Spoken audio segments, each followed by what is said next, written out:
Bien, merci Seigneur, Yuri. Je suis touché dans mon cœur parce que c'est vrai que nous, ensemble, moi j'ai débuté, j'étais tout jeune, j'étais comme vous. Hier j'étais là et puis je regardais la petite équipe qu'il y a là, ici. Et puis moi j'étais jeune comme vous, je regardais les anciens pasteurs qui étaient responsables avant moi de la jeunesse et puis je les regardais prêcher, je les regardais s'occuper de vous. Et puis dans les années qu'on suit, le Seigneur a mis sur mon cœur, bien sûr, ce désir de me présenter dans la mission pour atteindre des frères responsables. Et puis Manix était tout seul à l'époque parce que d'autres frères étaient sortis. Et puis je me suis présenté. Et quand je me suis présenté, on était trois. Il y avait moi, Manix, Frédéric. Et puis pendant des conventions et des années, on a toujours appelé les pasteurs à venir sur l'estrade. Ça a toujours été un petit combat, on était toujours trois. Et puis je remercie Dieu qu'un jour d'autres frères sont rentrés. Je remercie que le Seigneur a placé Sandy à côté de moi. Il était pour moi une aide énormément. C'est quelqu'un de la famille. Et puis c'est vrai qu'il ne peut pas être là ce soir parce qu'ils ont des problèmes. Il y a un décès dans la famille chez eux. Et puis après il y a Yuri qui a rentré aussi. Et Yuri lui aussi, c'est un copain tout jeune garçon. On a toujours été des copains.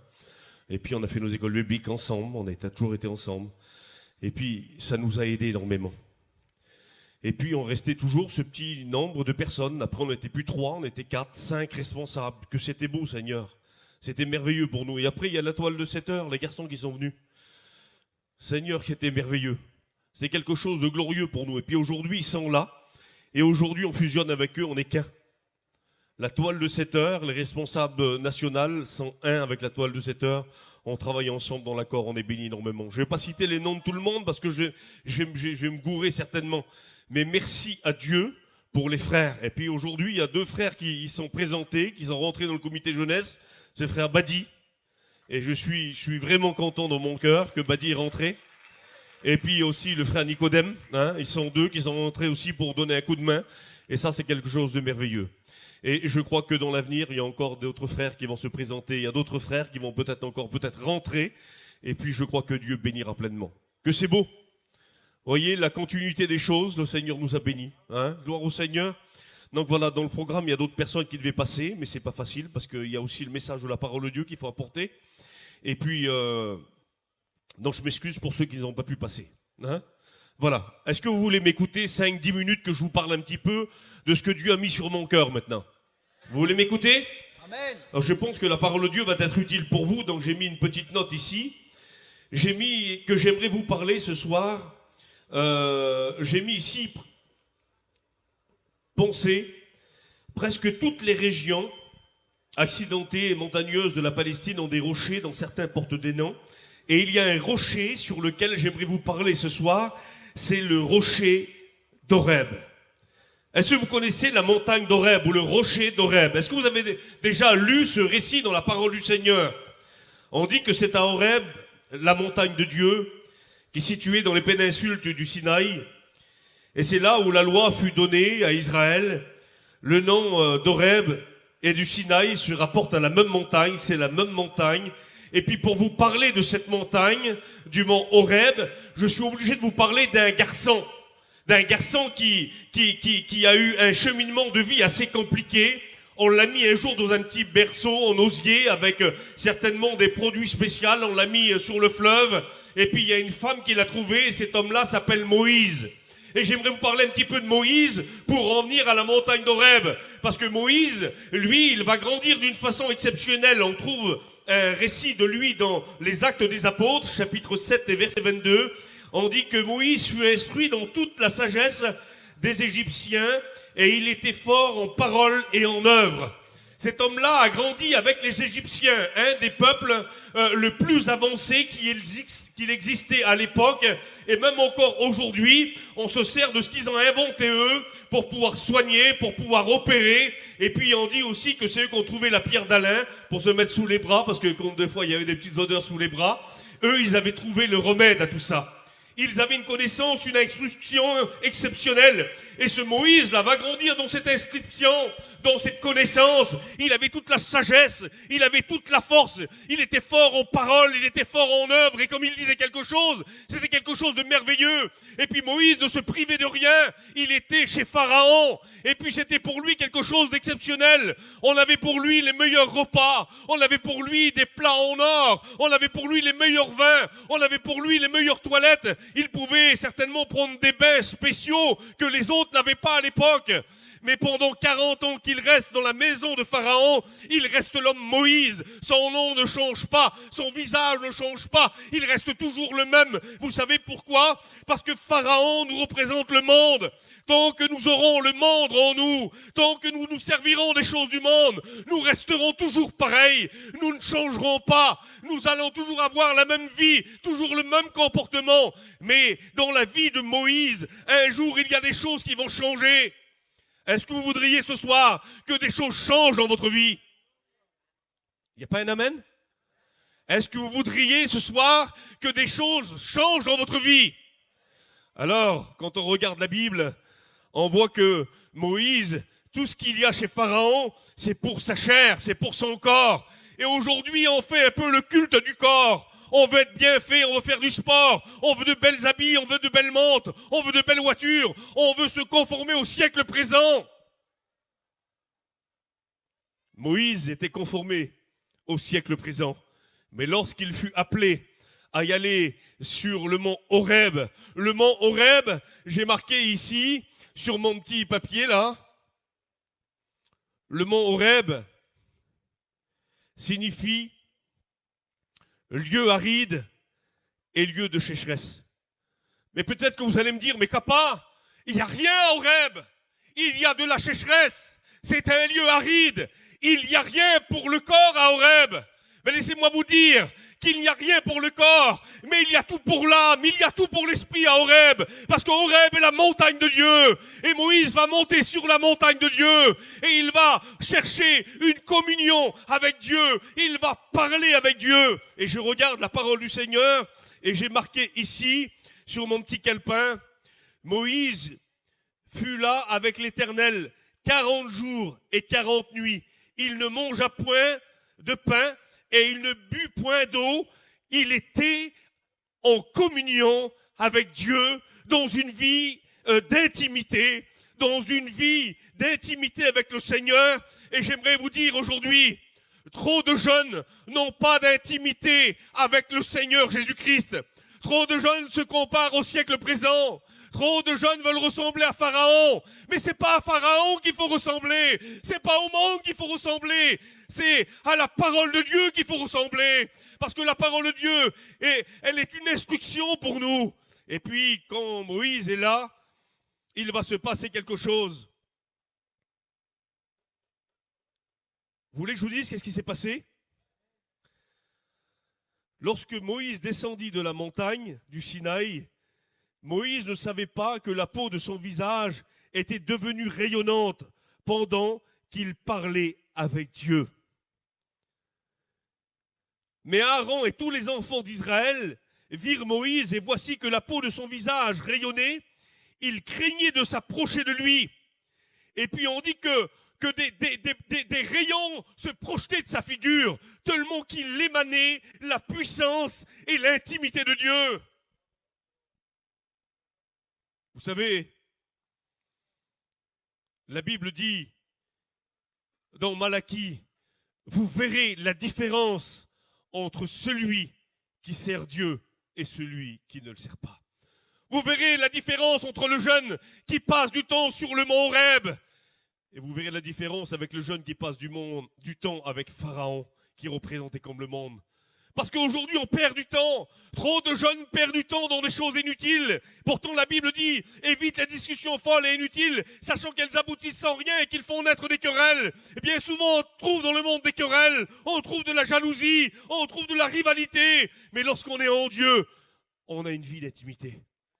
Dieu nous appelle à une vie d'intimité. Dieu t'appelle, jeune garçon, Dieu t'appelle, jeune fille, à avoir une vie d'intimité. Quand on regarde ton visage à toi, Je te pose la question ce soir. Quand on regarde ton visage à toi, qu'est-ce que ton visage reflète? Je te pose la question. Qu'est-ce que ton visage reflète? Est-ce qu'il reflète la fatigue? Est-ce qu'il reflète le monde? Ou est-ce qu'il reflète la sainteté et la bénédiction? Est-ce que ton visage reflète l'intimité que tu as avec Dieu? Quand on a une vie d'intimité avec Dieu, croyez-moi-le, que quand Moïse était là, en communion avec Dieu, quand il parlait avec Dieu, quand il était en train de parler de bouche à oreille avec Dieu, son parlement n'était pas comme tous les parlements. Sa façon d'agir n'était pas comme tous les autres gens. Il avait une vie près de Dieu. Je te pose la question. As-tu une vie près de Dieu? As-tu une vie d'intimité avec Dieu? Est-ce que ta vie spirituelle se reflète sur ton visage? Est-ce que ta vie de prière se reflète sur ton visage? Est-ce que ta vie de lecture se reflète sur ton visage? Moïse devait mettre un voile sur sa tête et il devait se couvrir le visage parce qu'il émanait la présence de Dieu. Et les personnes qui venaient le regarder en face avaient peur de le regarder dans les yeux, tellement il était en communion avec Dieu. Il n'y a rien sur le mont Horeb. Il y a la présence de Dieu. Il n'y a rien pour le corps. Il n'y a rien pour la chair sur le mont Horeb. Mais il y a tout pour l'esprit. Il y a tout pour le jeune chrétien qui veut grandir. Il y a tout pour la jeune fille qui veut être sérieuse et qui veut grandir en Dieu.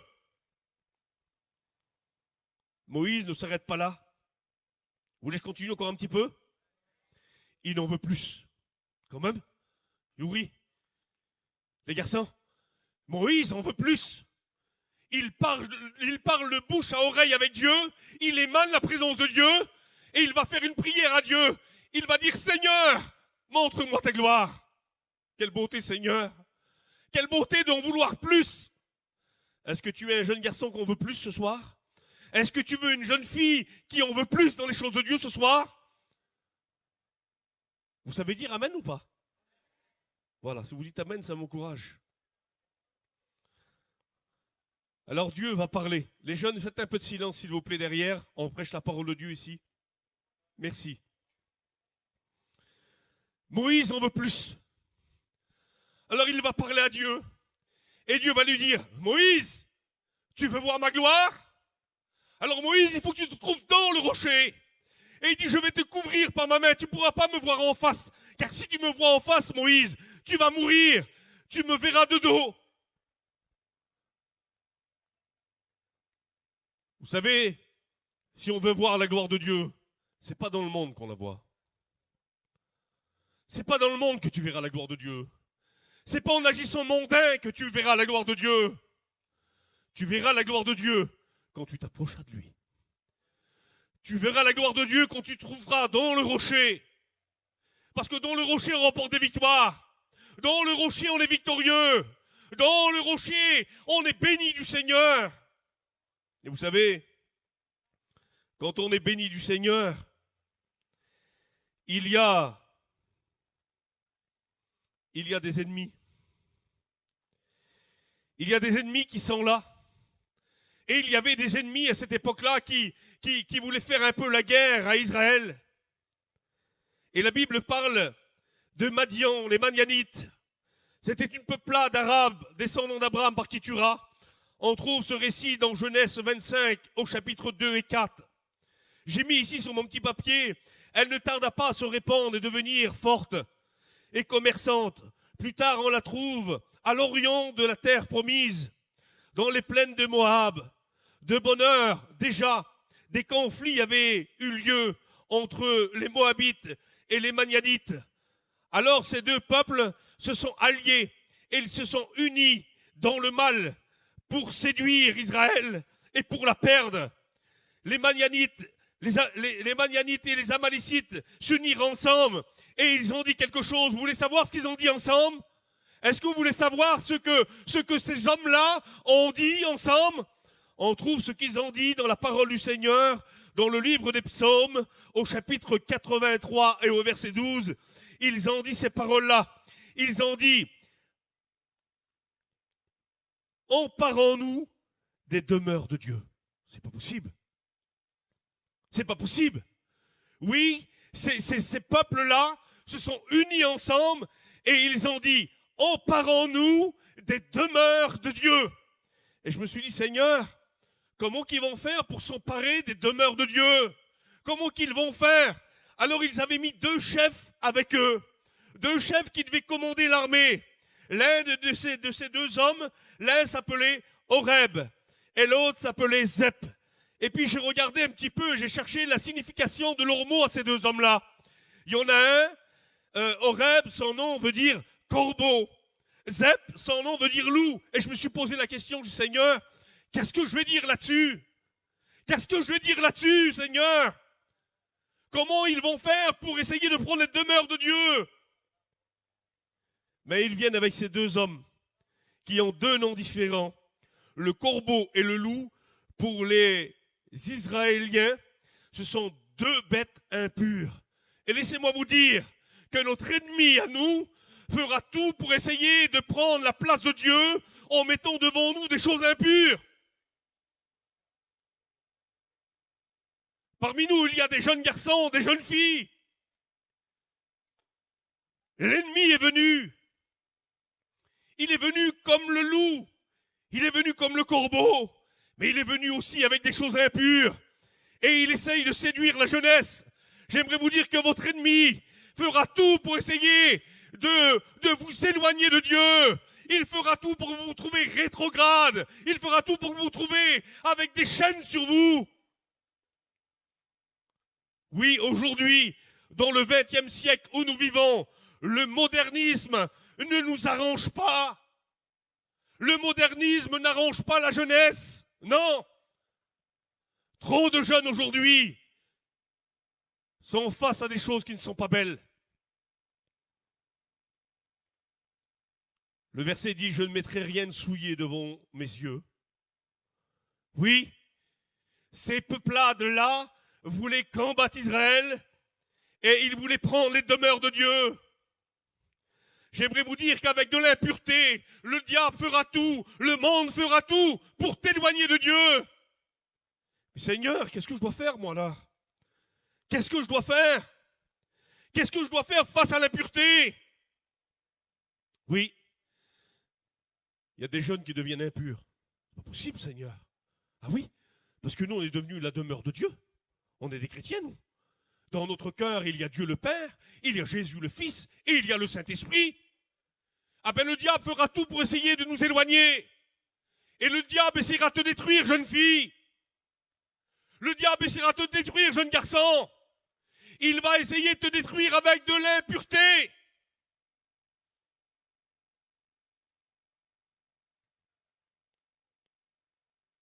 Qu'est-ce qu'il faut faire?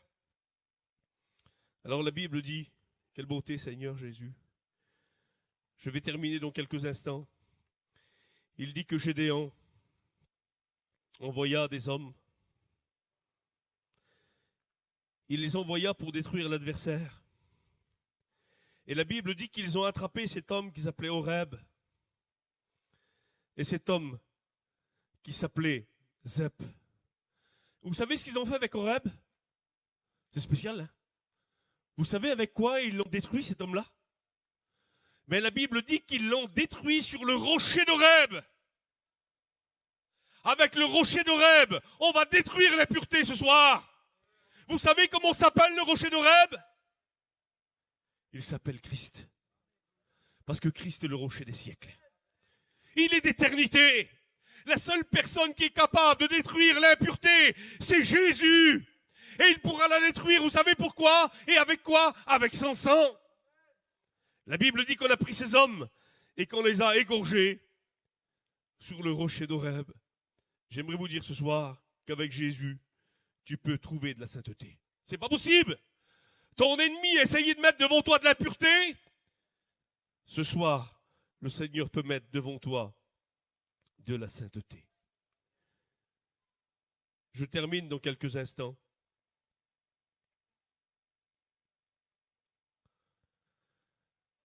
Je me suis posé la question un petit peu, les copains. Le peuple est un peu est un peu mécontent. Le peuple d'Israël est mécontent parce qu'ils n'ont pas d'eau à boire. Alors ils vont venir vers Moïse. Ils vont dire, Moïse, on n'a pas d'eau à boire. Et la Bible dit que Dieu va parler encore là avec Moïse. Il va lui dire, Moïse, va et parle au rocher. Et la Bible dit que Moïse va venir. Il va venir avec le peuple, avec les anciens d'Israël, avec Aaron qui est là. Et puis la Bible dit que quand il arrive, au lieu de parler au rocher, la Bible dit qu'il va frapper le rocher. Et la Bible dit qu'il va le frapper à 2 fois.